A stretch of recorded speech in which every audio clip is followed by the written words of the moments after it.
الحمد لله رب العالمين والعاقبة للمتقين والصلاة والسلام على رسول الله محمد وعلى آله وأصحابه أجمعين، أما بعد، فقد قال الله تعالى: ولكل أمة جعلنا منسكا ليذكروا اسم الله على ما رزقهم من بهيمة الأنعام.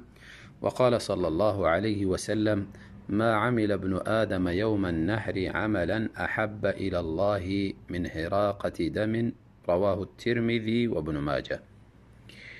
یکی از اعمال بسیار محبوب و پسندیده نزد الله تعالی در روز دهم ذوالحجه ریزاندن خون حیوان است، یعنی قربانی کردن.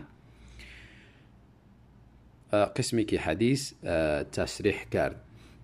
قربانی نوعی از انواع عبادات می باشد و مانند سایر عبادات از خود طریقه خاص دارد و همچنان شروط مستقل دارد که مسلمان باید طریقه اسلام در قربانی کنجکاو کنه، بحث کنه که او را بدانه، به او طریقه ذبح کنه و همچنان شروطی که در قربانی لازم است ای را بدانه تا اینکه قربانیش موافق شریعت بوده باشه و الله تعالی به او قربانی برش اجر بدهد و بر درگاه الله تعالی قربانی قبول بوده باشه. آیتی را که خواندم اشاره میکنه به طریقه قربانی. الله تعالی میفرماید: ولکل امت جعلنا منسکا. برای هر امتی از امتهای گذشته یک طریقه و روش خاصی را مقرر کردیم در ذبح کردن قربانیشان، ریزاندن خونشان، یعنی خون قربانی. پس امتهای قبلی هر یکی از خود طریقهای خاصی در ذبح قربانی داشتند و همچنان امتی رسول الله صلی الله علیه وسلم در ذبح کردن قربانی طریقه خاصی دارند و از خود شروطی خاصی دارند که باید این شروط برابر کنند. لیذکروا اسم الله علی ما رزقهم من بهیمة الانعام. این جمله اشاره میکنه به یک شرط مهمی که بالای امتهای قبلی هم بوده و بالای امت رسول الله صلی الله علیه وسلم.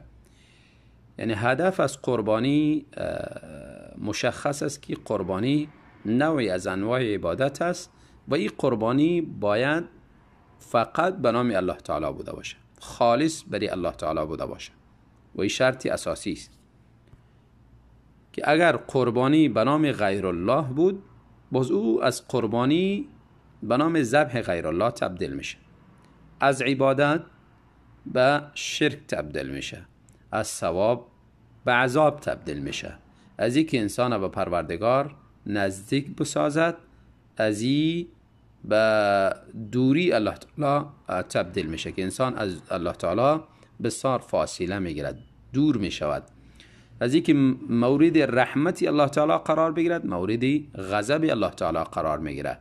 بس ذبح غیر الله را قربانی نامیده نمیشه و ذبح غیر الله نه تنها ثواب نداره بلکه در مقابل انسان عذاب میگیرد و همچنان شرکی بزرگی را مرتکب میشه و به سبب شرک انسان واردی جهنم می شود و الله تعالی شرک هرگیز نمی بخشه برای شخصی که از دنیا مشرک می رود و توبه نمی کنه. پس این شرط لازم است که انسان متوجه بوده باشد.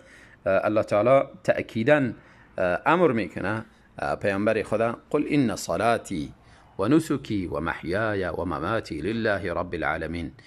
بگو به یقین نماز من، قربانی من، مردن من و زندگانی من، همه از اینها برای پروردگار جهانیان است. و همچنان امر میکند، میفرماید: فصل لربک وانحر. نماز بگذار برای پروردگارت و همچنان قربانی را انجام بده برای پروردگارت.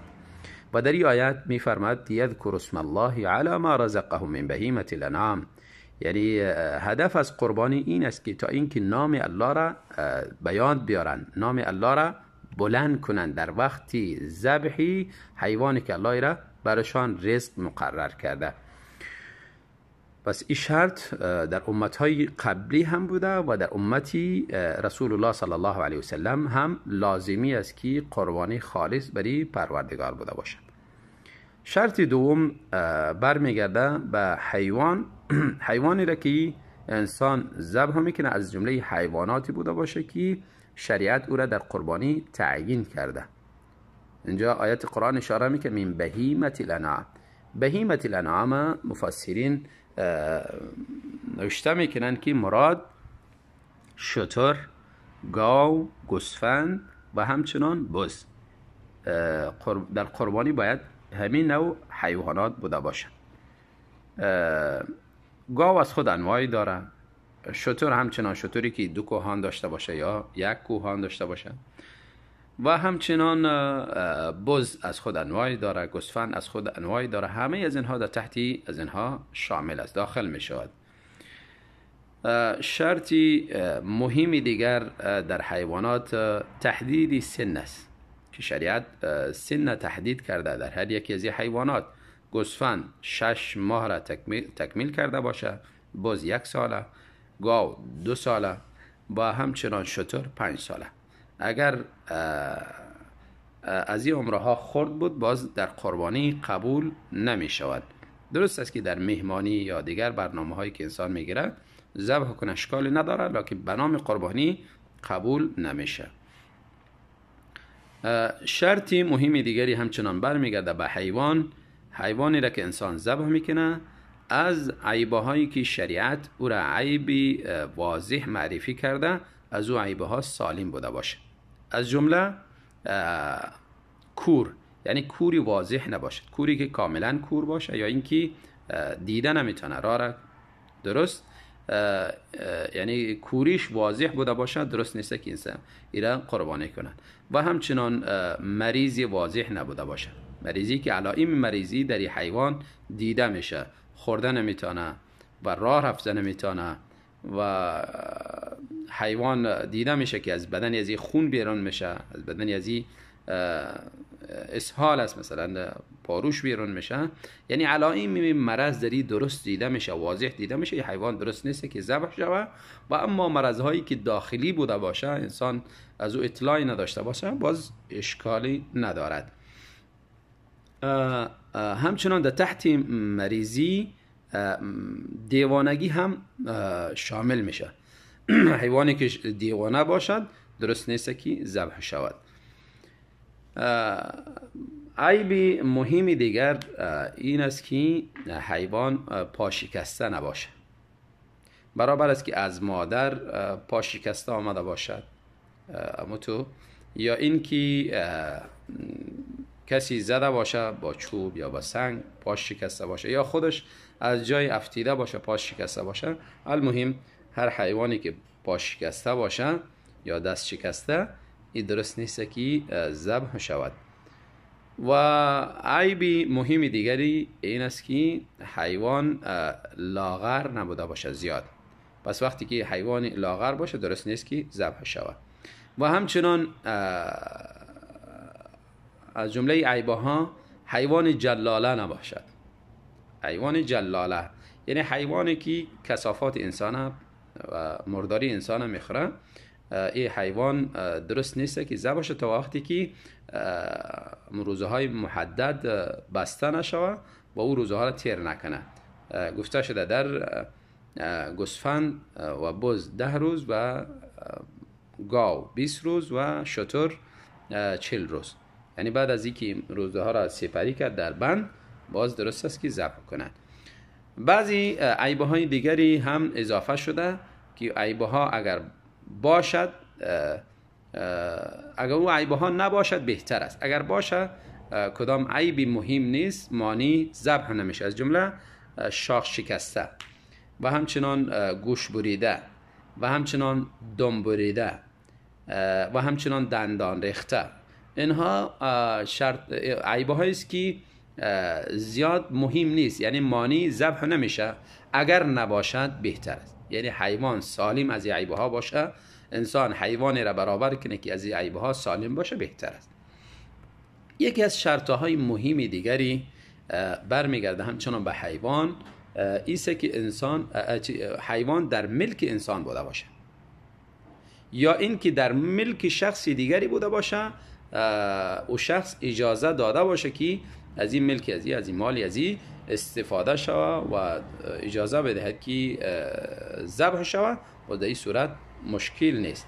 یعنی اگر حیوانی که به غصب گرفته شده باشه از کسی به زور و همچنان حیوان دزدی و حیوانی که در سری از او جنجال بوده باشه، دو تا شخص بالای یک حیوان جنجال دارن، این حیوانات ذبح نمیشه، درست نیست که انسان ذبح کنه. و همچنان حیوانی که در گروه انسان بوده باشه، این هم اجازه ندارن تا با وقتی که مالکش اجازه ندهد درست نیست که ذبح شود. شرط مهم دیگری برمیگرده به وقت. وقت ذبح بعد از خواندن نماز عید قربان شروع میشه و دوام پیدا میکنه تا روزی چهارم، یعنی روزی سوم ایام تشریق، روزی عید و 3 روز ایام تشریق که مجموعه 4 روز میشه. روزی چهارم بعد از غروب آفتاب وقتش ختم میشه و درست نیست دیگر ذبح شود مگر برای شخصی که عذر داشته باشه. از جمله عذرها شخصی کسی را وکیل مقرر کرده، وکیلی از یادش رفته که ذبح کنه، شخص بعد از گذشتن روزها پرسان میکنه که قربانی ما ذبح شد یا خیر، میگه والا از یادی ما رفت، باز در وقت همون لحظه ذبح کنه. و همچنان شخصی دیگری از جمله عذرها شخصی دیگری قربانی خریده، مال خود خریده آماده کرده، اما روز عید یا یک روز قبل این مال ازی فرار میکنه، از پیشش گم میشه، تلاش میکنه پیدا نمیکنه، بعد از گذشتن روزهای قربانی روزی 5 و 6 پیدا میکنه، اما لحظه ذبح کنه اشکالی نداره، در صورتی که کدام حیوان دیگری نداشته باشه در بدیل از او ذبح کند. و این شرط های مهمی است در حیوان. اضافه به این شرط ها همچنان حیوانی که اگر در وقت ولادتش نزدیک باشه و خوفی از این میره که بچه از این در داخل ضایع شود و همچنان گوشتی از یک نوع کراهت داره، از این تو حیوان هم از ذبح از این پرهیز شود بهتر است.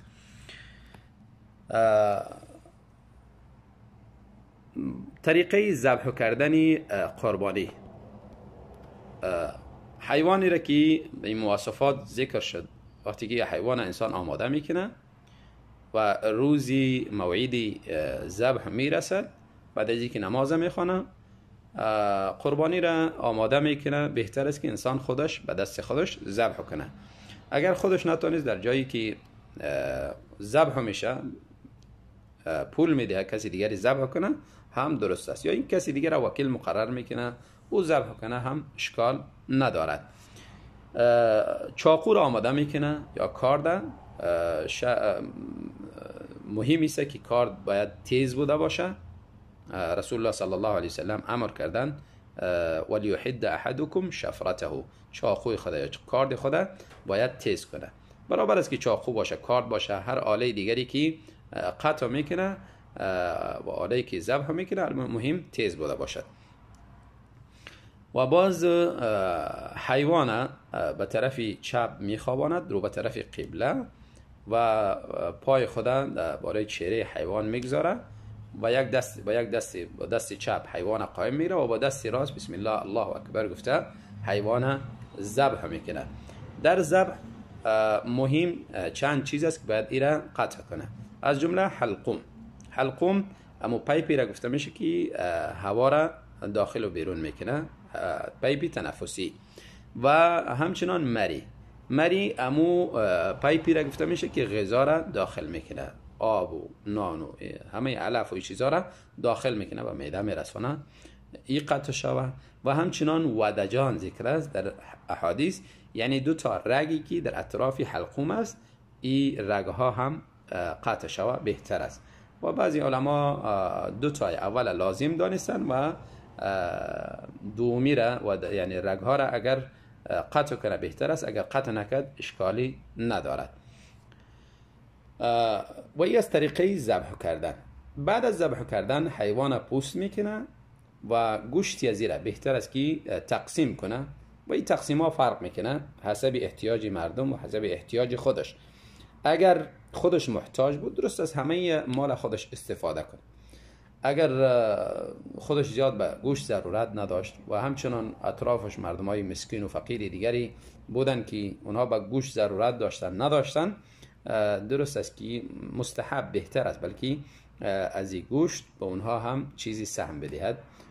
یا دو تقسیم میکنه، تقسیمش خودش استفاده میکنه، یک تقسیمش با اونها، یا 3 تقسیم میکنه، یک تقسیم خودش استفاده میکنه، یک تقسیم به خویشاوندان خود میدهد و یک تقسیم دیگر به فقرا تقسیم میکنه. و گفتیم درست است که انسان اگر حاجت داشته کامل گوشت خودش استفاده کنه. و چیز مهمی دیگر در گوشت قربانی است که از این گوشت سودا کرده نمیتونه و همچنان پوستی از این را سودا کرده نمیتونه و همچنان ای پوست و گوشت در عوضی کاری جزار، کسی که حیوان برش ذبح کرده در عوضی کاری از او برای از او مزد داده نمیتونه. درست نیست که مزد بده، الا اینکه اگر شخص فقیر بوده باشه همراه از اینکه مزد برش میده باز ماننده که به دیگر فقرا صدقه میده، برای از این هم چیزی صدقه میده، اشکال نداره، اما مزد حساب نمیکنه. مسئله دیگر این است که ذخیره کردن گوشت قربانی. درست است که انسان اگر ضرورتی داشته باشه گوشت قربانی را ذخیره کنه و در بعدیها از او خودش استفاده کنه یا با میهمانش استفاده ببره یا حتی با دیگرها هم در بعدی صدقه بده، خیرات بده. اشکالی نداره که گوشتی قربانی را ذخیره کند. مسئله دیگر قربانی درست است که در وقتی شب ذبح شود و همچنان در روز، هر وقتی که میتونه، اشکال نداره در اون وقت محدد، شب و روز کدام تخصیصی نیم، هر وقتی میتونه ذبح کنه. مسئله دیگر ذبح قربانی بعضی ها درست نمیدانن یا اینکه یک نوع کراهت میدانن که زن ذبح کنه. اگر در عموم مردها ذبح میکنن چون کار ذبح چیزا را مردها مهارت دارن و بیشتر برمیگرده به مردها.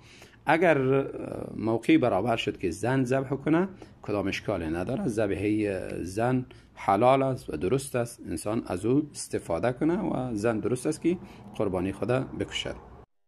این بود بعضی از مسائل مهم متعلق به قربانی و ذبح روز عید.